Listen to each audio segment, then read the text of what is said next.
Good morning. Welcome to News Desk. Apologies for the late start of the news. The Speaker of Parliament, Alban Bagman, has revealed that the Chieftaincy Minister, Ebenezer Kojokum, was within the precincts of Parliament during last Tuesday's proceedings. This was after the Norton MP, Samuel Okudzeto-Ablakwa, raised objections to the name of the Ahanta West Member of Parliament registered as present during Tuesday's proceedings. The ranking member on the Foreign Affairs Committee argued that the said MP was not present in the chamber, but the Speaker observed that the bedridden MP was brought to Parliament in an ambulance and was within the precincts of Parliament.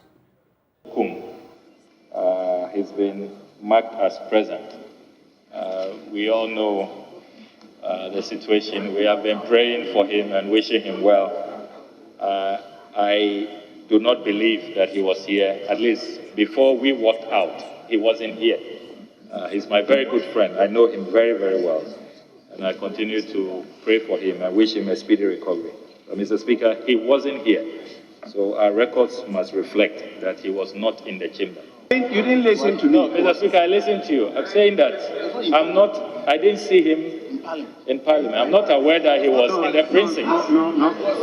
Initially, that was what you meant. Yes. But when you specifically said he was not here on the floor. Yes, but... And that's when I came and said you didn't listen to me. Yeah, Mr. Speaker, I was going to elaborate further. On the floor, you were going to elaborate. No, I wasn't done. I was making the point that in the chamber, I didn't see him. And when we stepped out, we didn't see him at the precincts. You are a lover of social media. Yes. And I'm sure you watch the social media and all the clips. Yeah. And I myself saw how he was brought in the ambulance. In your submissions on the floor, Yes.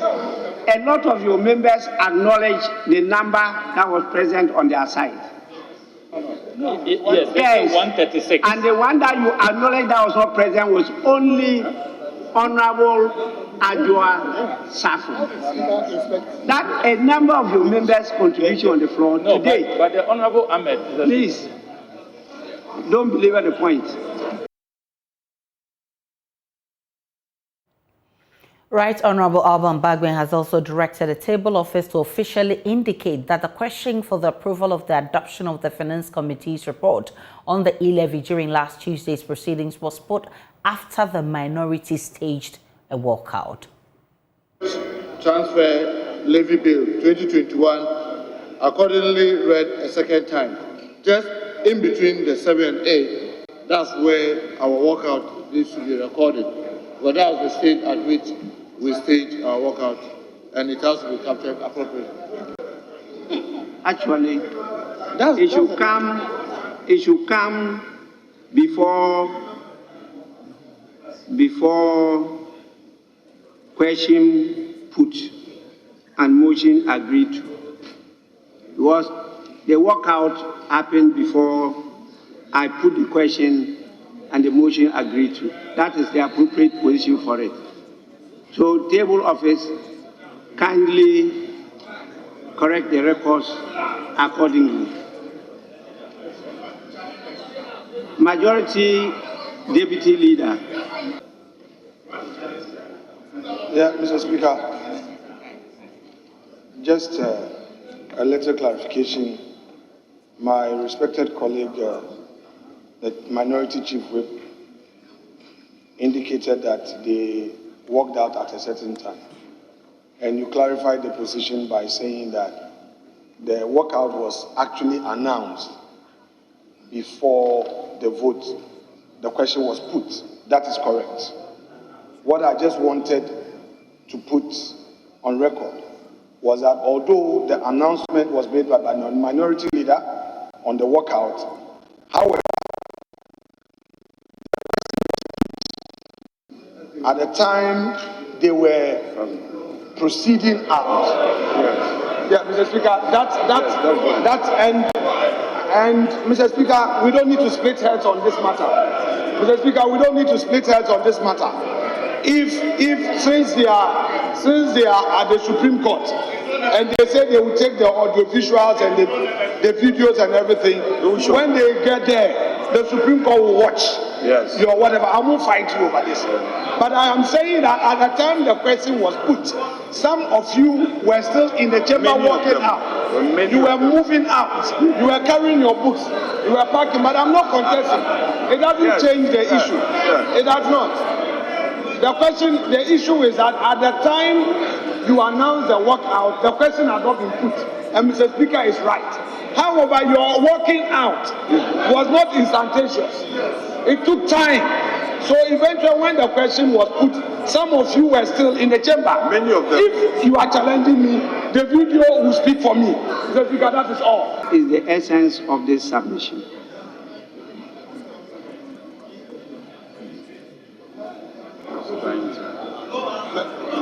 You are a leader. You heard me expatiate on these issues. As to when you talk about attendance. So why are you raising this? I actually put the question after the walkout. That is different from attendance to Parliament. They walked out. I am clear in my mind what I do in this house. And I can defend myself anywhere, even in the International Court of Justice.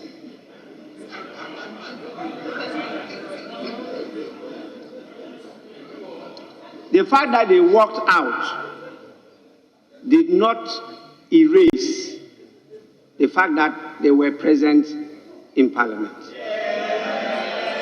Just the same way, when you walked out and we came here and continued, the issue of quorum was raised by this side, and that is quorum to conduct business, which needed 92.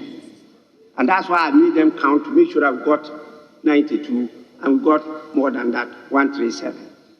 And so that press conference that you held and said we did not form a quorum was said in error of the law. The same thing that you are trying to, don't repeat it. Be guided by this. It's not Supreme Court ruling. That is the ruling of the Speaker. Let's analyze the situation. I've been joined by a political science lecturer at the KNUST, Dr. Kwesi Amache-Boateng. I'm grateful for your time, Doc. I'm sure you've been monitoring happenings in Parliament this week, from the walkout by the minority to the passage of the e-levy, the confusion about whether the minority walked out before the question was posed, and the accusation of partisanship by the clerk in Parliament. By the clerks in Parliament. How does all of this come across to you? Okay, let me say thank you for the opportunity, and good morning to your listeners. Actually, there are significant developments currently and also generally in our democratic development, because it comes to one thing, an understanding of how our system should work, and if you like, the decision by those who have issues to also use the established channels to try to address any challenge that comes out. So, generally speaking, to me, as a student of political science, it's normal politics that is unfolding. Generally, it's normal politics that is unfolding. And the crucial thing is the fact that when we disagree, we know how to go about, finding solutions to the disagreement, and generally things proceed. But then specifically, relative to the e-levy, that's quite, it's generated a lot of furore, and the recent development very dramatic.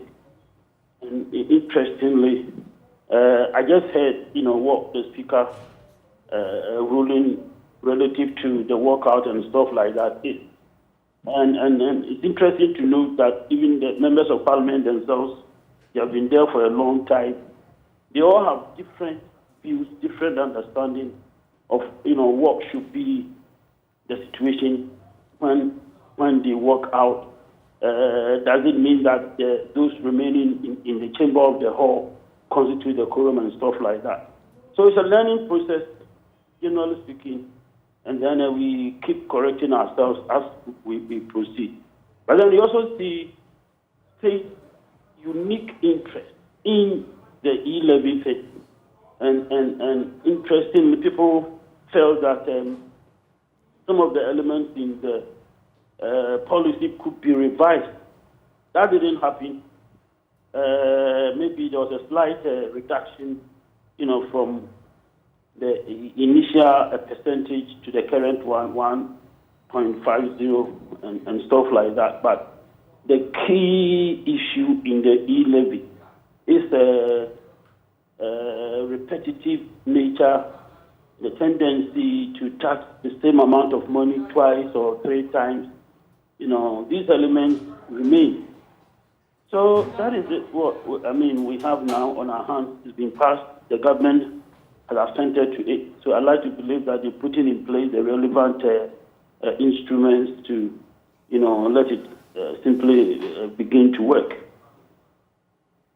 Dr. Amachi, of course, the Speaker had indicated that he himself was taken by surprise with the e-levy coming before him on Tuesday. The Minority Leader, Haruna Idrisu, also indicated same. With all that has happened and with the minority even seeking refuge at the Supreme Court, we've all been asking for consensus building since Ghana's parliament became a hung parliament. What does all of this mean for consensus building going forward?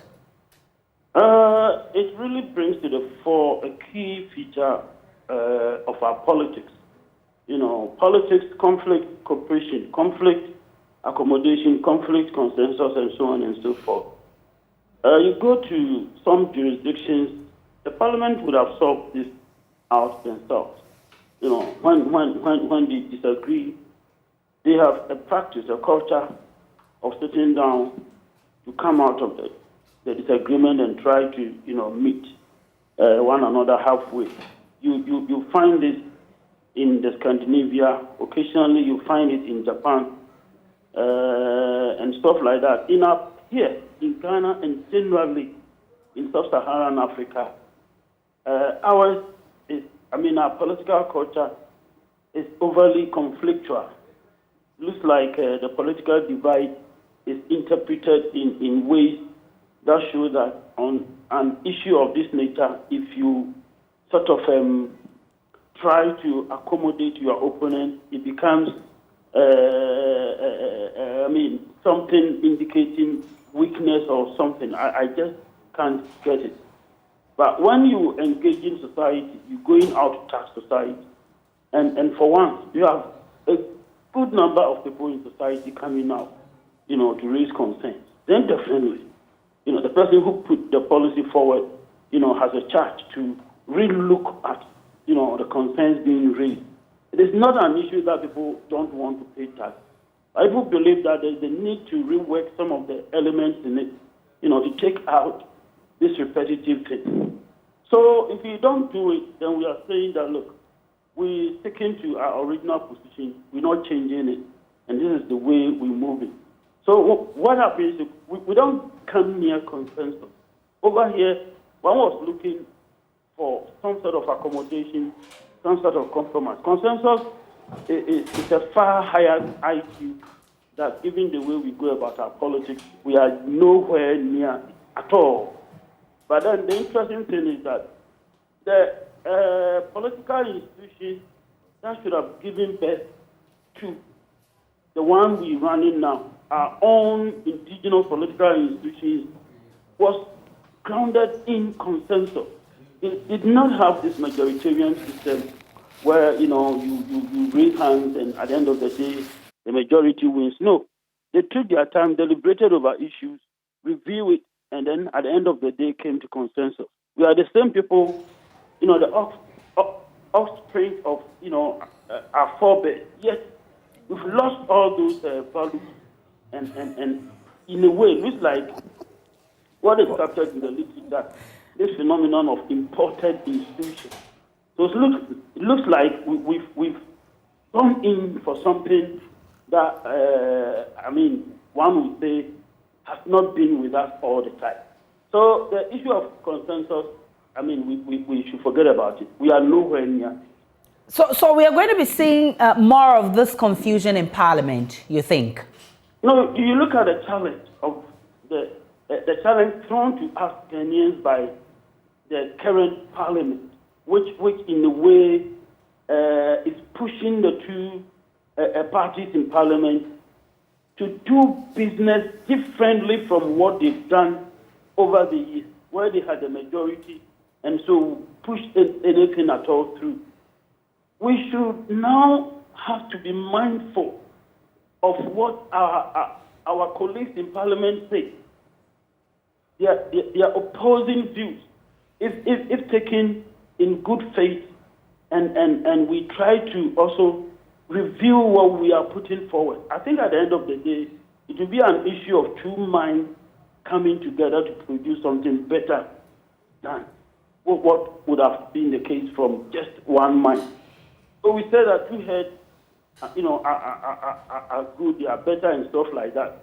We are not taking advantage of the current situation that we have in Parliament. So definitely, the conflict, that revolves around political competitions are now going to play out in the Parliament. We shouldn't forget that the fights that we saw are all manifestations of that conflict. A little escalation in the normal conflict that we see. So yes, we'll be seeing several of them on contentious policies that come out. Dr. Macho Boateng, also this week, the president has been assuring the citizenry of better times ahead. Now, while the minority say the state of the nation was not a true reflection of the state of the nation, the majority is optimistic that, the assurances are exactly what we needed as Ghanaians to actually be at peace that our economy will get back on its feet. But already there's been challenges with, for instance, the road claims. There have been people who are unhappy that the president did not even speak much about corruption. What picture does this paint for governance?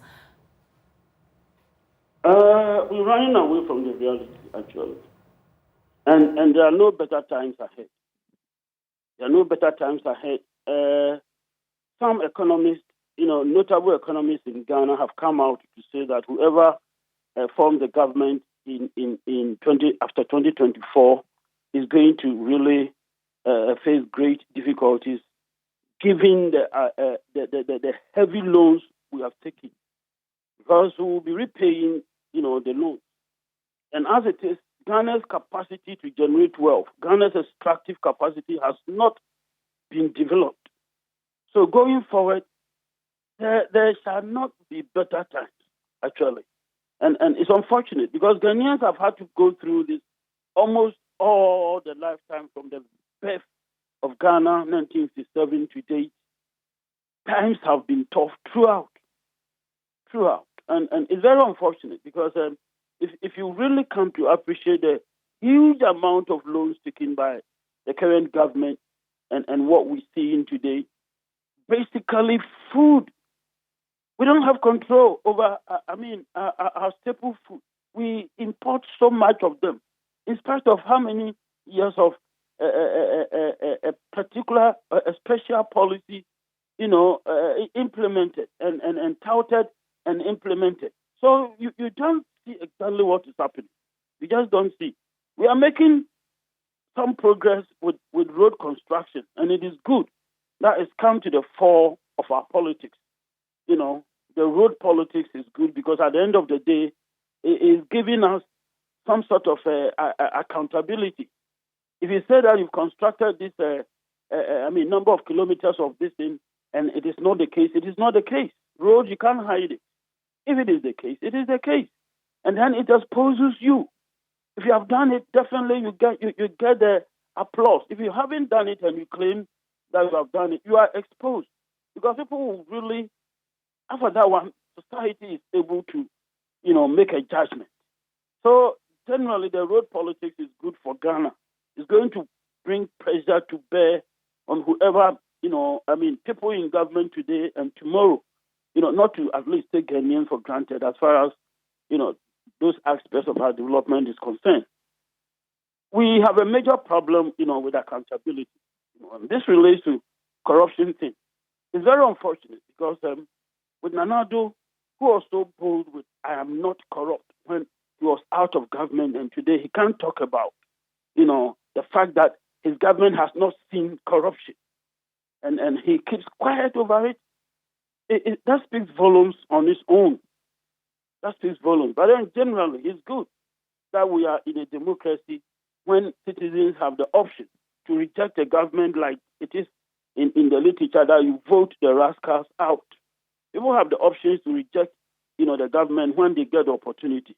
And definitely, politicians we know are afraid of the next election. So people will wait patiently, to take the decision they want to take with respect to who will form the next government. And whoever comes into office in future definitely will know that times have changed. Kenyans are not the same people that they have been working with all the time.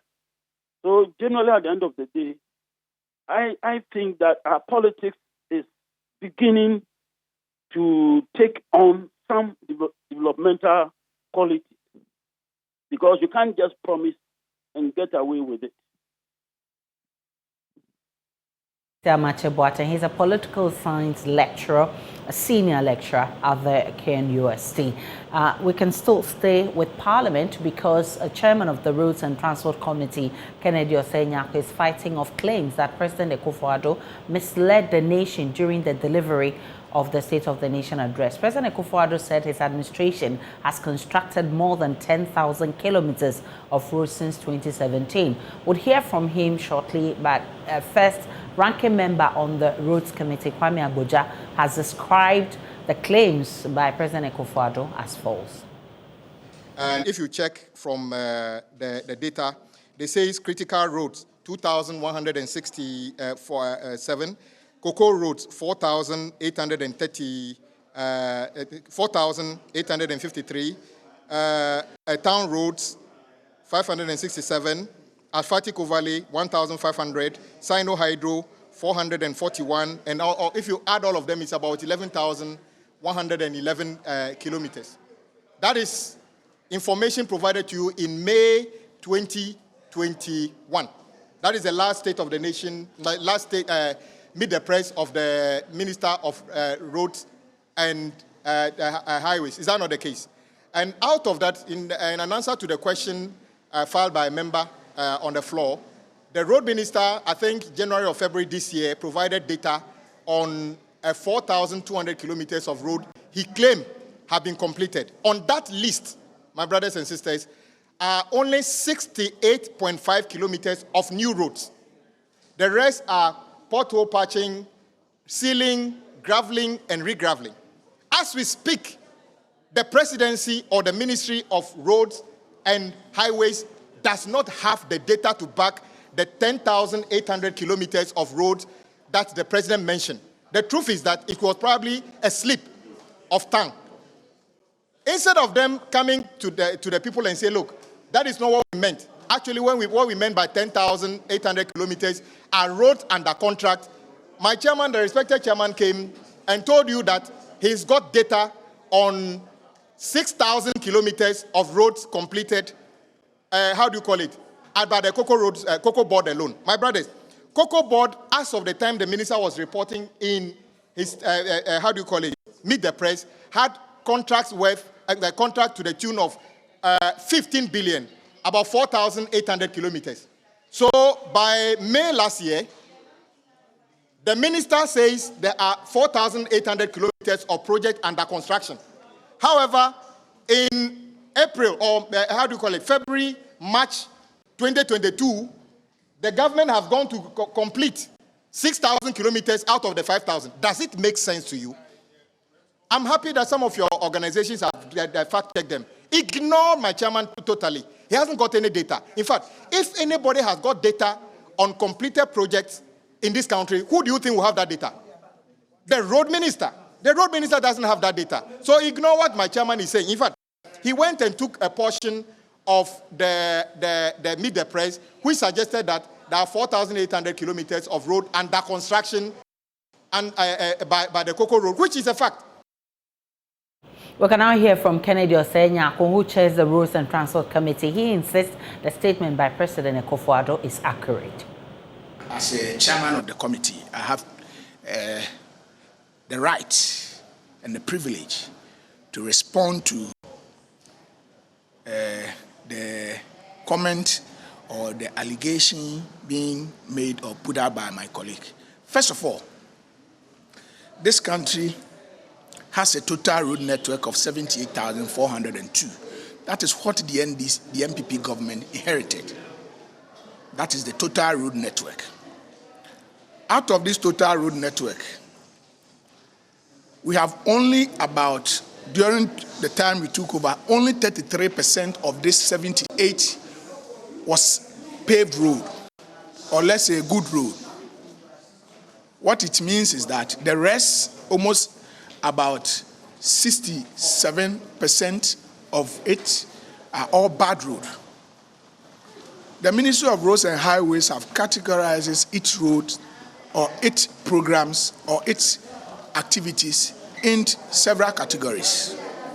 So we have roads that are being undertaken by feeder roads, that also undertaken by urban roads, and that undertaken by highways, Ghana Highways Authority.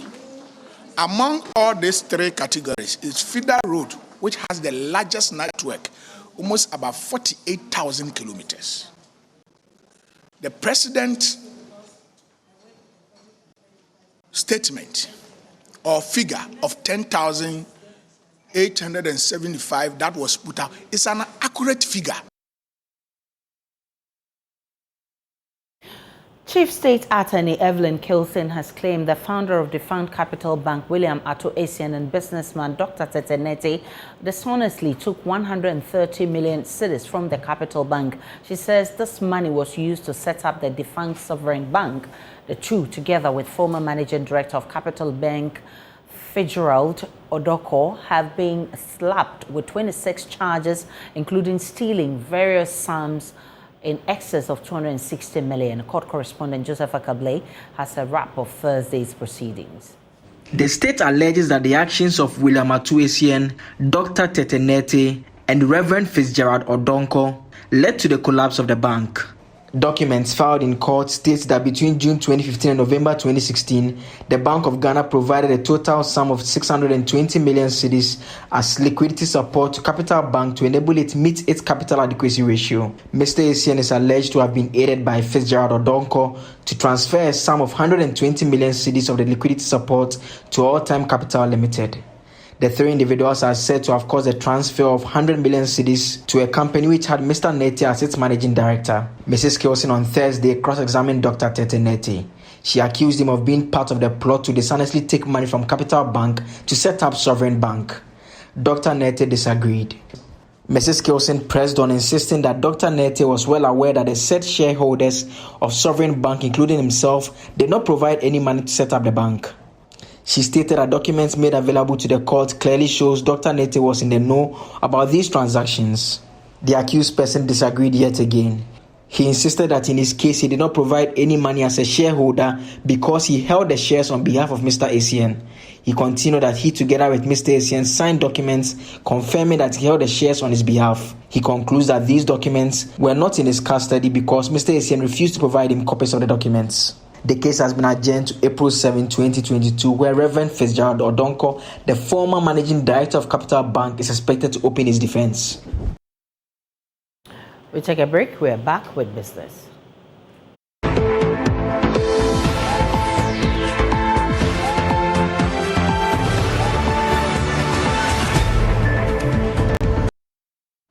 Hello and welcome to Business here on News Desk. My name is Beverly Broom.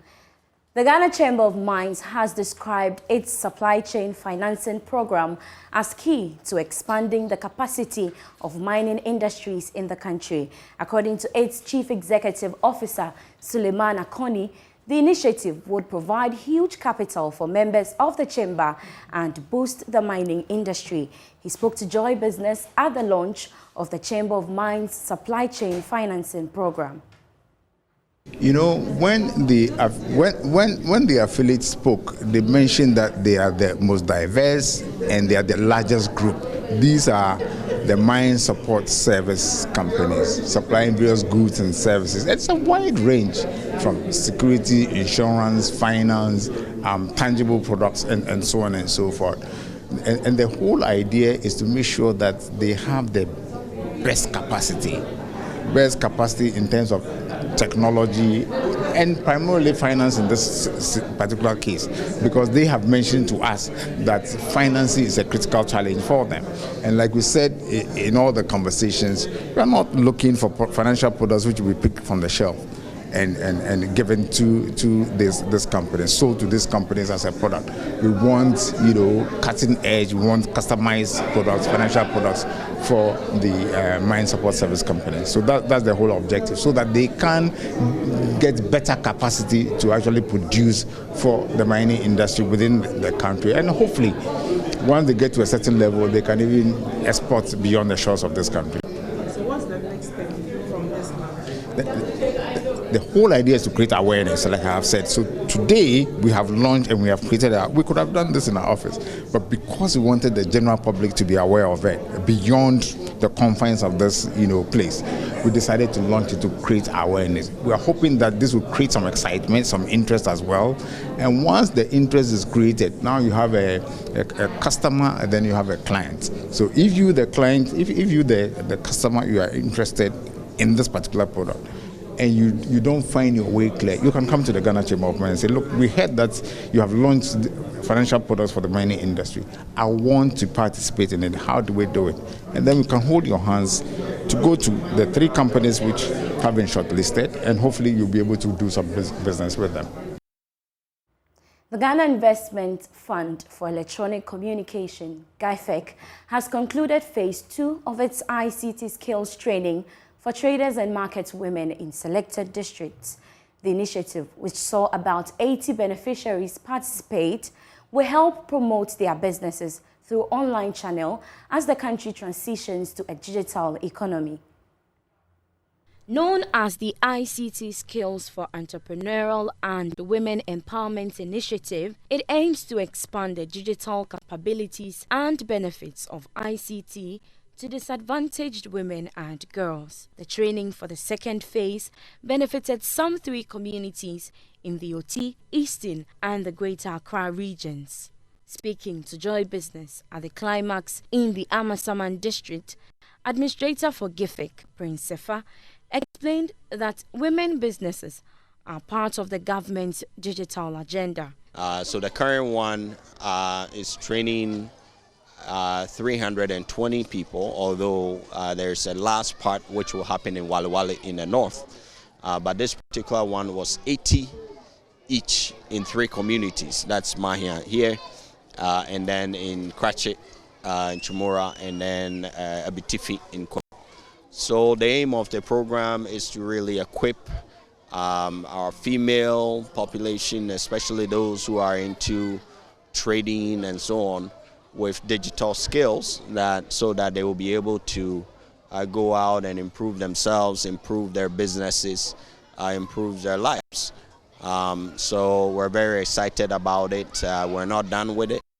As we said, we have one coming up very soon in the north, and we hope that it will continue.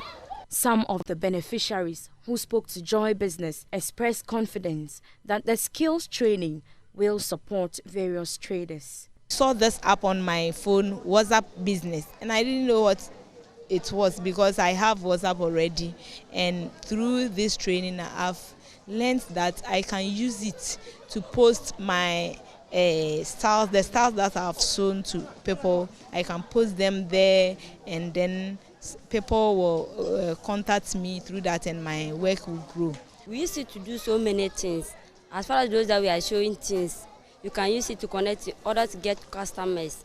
While showing things, they show how to create business, Facebook accounts, and then Google and all those Instagram and so all many WhatsApp businesses. The program is also receiving support from the United Nations Educational, Scientific and Cultural Organization, UNESCO. That'll be all for business. Kindly log on to myjoyonline.com/business for more stories. I am Beverly Broom.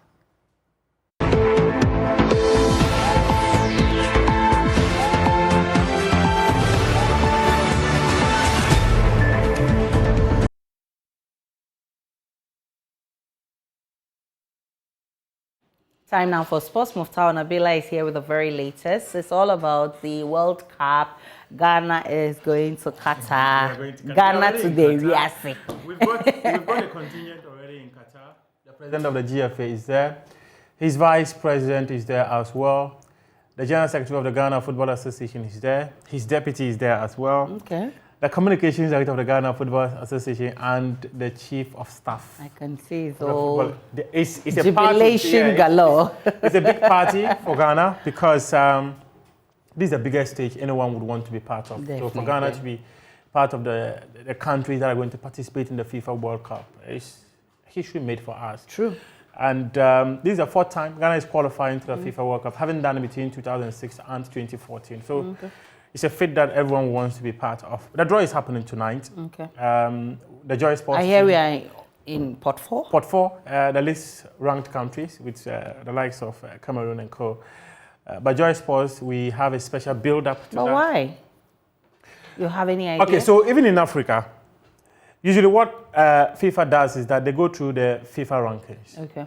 So in the FIFA rankings, for instance, Ghana is out of the top 10 countries for Africa. Oh, wow. Yeah, so in the world, Brazil is number 1. They've replaced Belgium as number 1. So they use the rankings that were done by FIFA for March to rank the countries that have qualified. But usually what happens is that if you're the host nation, they put you in pot 1 so that you will not play the top guns in the competition. So the top teams, you have the likes of Germany, you have the likes of Brazil, Belgium, France, and co. as the top teams. And they'll come and put the small teams in pot 4. So Ghana, we are part of the small team. So there's a possibility that Ghana could be drawing any of the countries that are in pot 4, from pot 1, 2, and 3. Yes, that's how it's going to be. Wow. So this is pot 2. We have Denmark, Netherlands, Germany, Mexico, United States of America, Switzerland, Croatia, Uruguay. I'm just thinking. This is pot 2. This is pot 2. Pot 1, I saw Qatar. Yeah, Qatar. I saw Belgium. You saw Belgium, you saw Brazil. There's France is there, who are also there as the defending champions. So in those countries, this is pot 1. Yeah. So Belgium, Brazil, France, Argentina, England, Spain, Portugal. Those are they are giants. They are the highest ranked countries in the world. So these countries, none of them will play Qatar in the group stages of the tournament. Yes, because they are all in the same group. Because they are all in the same pot. But these countries can play any of the teams from pot 2, 3, and 4. So the possibility is that Ghana could be in the same group with Brazil, Belgium, or France. I pray it doesn't happen. Well, FIFA did a simulation. Okay. So when they did their simulation, Ghana was in the group with Argentina. Oh my God. They were in the group of Switzerland as well as South Korea. Wow. So yeah, when we get such a group, we'll be very hopeful. But there are people who want us to play England because no, we don't want to go there. Why? On a more serious note, the 3 lions, they are just 3 lions by name. Okay. I'm not sure the 3 lions are better than the Black Stars. Really? I'm not convinced. Well, they were in the semi-final of the 2018 World Cup. They made it to the final of Euro 2020. The grand finale happened in London. They lost via penalty shootout to Italy. Yeah. But I think that this English team is not better than the Black Stars. They are only well coached. You don't want Ghana to play a team like Spain. My heart would. Well, when you go to remember the last time we met Brazil? That was the 2006 World Cup, the round of 16. The interesting thing is that when you go to a tournament like this, you want to play the big boys. You want to try? Let's try. It's not going to be a easy deal. Let's try. But yes, the Black Stars are up to the task. I'm so hopeful. And with the consortium of coaches we've got, we should be able to compete against the best. We should be able to do that. Thank you very much, Muftau Nabila, for bringing us. First, that'll be 8 for news today. My name is Aisha Ibrahim. Enjoy the rest of our program. See you again at 12.